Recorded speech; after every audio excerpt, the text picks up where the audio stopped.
উগ্রতা কমবে। মনে রাখবেন, জ্ঞানের সাথে যদি তাকওয়া থাকে তো উগ্রতা কমে যাবে, আর জ্ঞানের সাথে যদি তাকওয়া না থাকে উগ্রতা বেড়ে যাবে। কি বেড়ে যাবে? উগ্রতা। উগ্রতা হচ্ছে হিংসার সন্তান। কিসের সন্তান? হিংসা। হিংসা। আপনার ভিতরে যদি হিংসা থাকে তো হিংসার সন্তান হচ্ছে উগ্রতা। হিংসা যে আছে সেটা কিভাবে বুঝবেন? আমার কথাবার্তা, চাল চলন, বক্তব্যের ধরন গঠন দিয়ে বুঝবেন আমার ভিতরে হিংসা আছে। ঠিক। যার ভিতরে হিংসা টাইটুম্বুর, ইনিও হিংসার বিরুদ্ধে ওয়াজ করেন যেভাবে আমরা করতেছি। ঠিক। আমাদের ভিতরে হিংসা ভরপুর, কিন্তু আমরাও বক্তব্য দেওয়ার সময় কি বলি? যার হিংসা আছে তারে আল্লাহ পছন্দ করে না।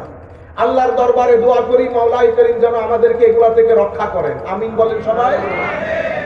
তাহলে যখন আপনার জ্ঞান বাড়বে, সাথে সাথে নামাজ, দোয়া, তসবিহ, তাহলিল, মাজারাতের জিয়ারাত এগুলো যখন বাড়বে, তখন জ্ঞানের সাথে সাথে ভদ্রতা, নম্রতা এগুলো বেড়ে যাবে। তাহলে হেদায়েত মানে কি? তো হেদায়েত হচ্ছে আমি আল্লাহর দরবারে বলছি, আল্লাহ আমাকে রাস্তা দেখান। এখন আমি যদি বলি রাস্তা দেখান, তো রাস্তা তো আল্লাহ দেখাই দিছেন।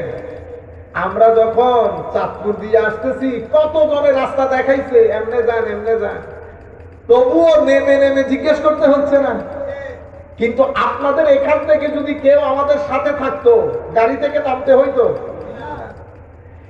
কোনো ডিস্টারবেন্স হইতো না, চিন্তা চেতনা পেরেশানি হইতো না, যিনি আছেন উনি নিয়ে যাইতেন। তাইলে হেদায়েতের যেটা আমরা কামনা করছি সেটা দুই ধরনের হইতে পারে। একটা হচ্ছে রাস্তা দেখানো, এটাকে বলে ইরাতুত তরিক, রাস্তা দেখানো।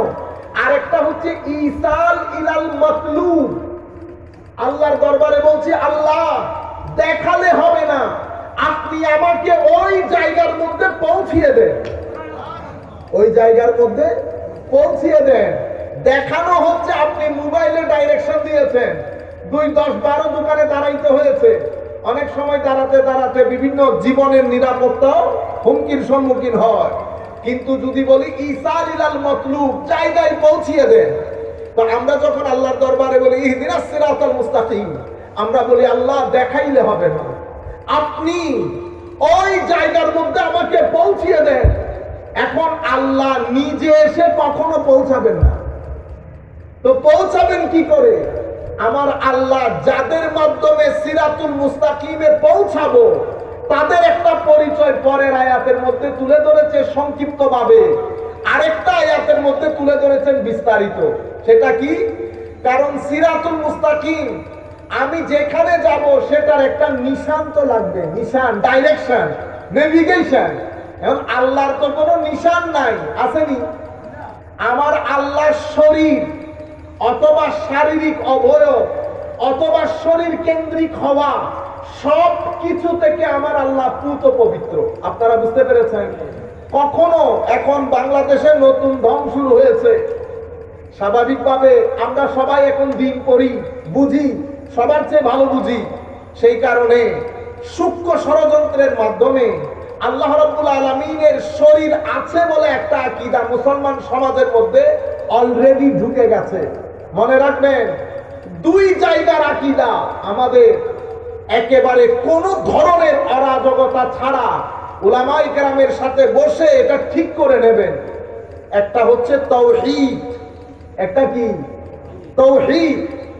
তাওহীদ হচ্ছে তালাক, তাওহীদ হচ্ছে এটা গায়বুল গায়ব, কোনো কিছু দিয়ে আপনি ধারণ করতে পারছেন না, না চোখে দেখছেন, না কানে শুনছেন, না হাতে ধরতে পারতেছেন, সব কিছুর ঊর্ধ্বে, না জায়গাতে আছে, না সময়ে আছে, না আপনার চিন্তা চেতনার মধ্যে আসতে পারবে, সব কিছুর ঊর্ধ্বে। কিরকম ঊর্ধ্বে? ওয়ালাইসা কামিসলিহি শাই, আল্লাহর কোনো মিসিল নাই। ধরন, গঠন, আকৃতি, প্রকৃতি, দৈর্ঘ্য, প্রস্থ, সময়, কাল, স্থান সব কিছু থেকে আমার আল্লাহ পুত পবিত্র। লাইসা কামিসলিহি শাই।